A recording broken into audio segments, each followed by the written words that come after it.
sobrang yung taga doon, hindi mo taga-Bacolod ka. Pumunta ka lang doon, babalik ka ulit. Doon ka.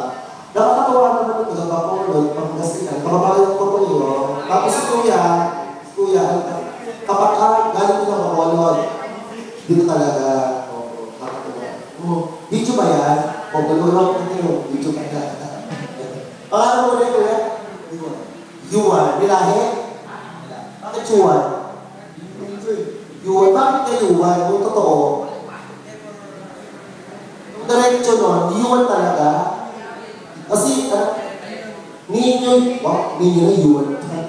Kaya pala kayo yung height mo, ninyo. Laki o. O, sige na. Tapos, pasalag yung bahan ko ba? Ano pangalan kapag mo? Si Kuya Archie. Sir matanda? Oo. Mukha naman eh. Ito yung bulso. Ilan taon ka na ba? 29 ka na. Pero may asawa. Bakit wala ka? Kami, may girlfriend. Tapit na. Oo. Natira mo na ba? Oo. Alam niya doon? Oo. Pero ilang beses na ba? Ilang beses na? Inisip ko siya. So mga mag-joke ko, ganun talaga. Pinipiling mga babae na yan. Kita ka lang ng bakla. Huwag na mo naman ako. Sulo. Sige na. Pasok mo na yan. Para tayo yung yuruhan. Ano yung yuruhan? Go begin. Sige na. Para kang Little Mr. Pogi, ha? Ano pa ako? Para yung ipagin mo.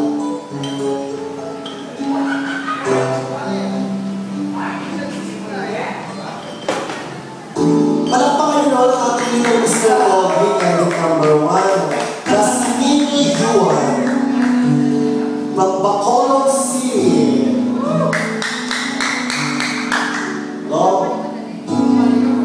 Wala pa mamadali, kailangan.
Basta wag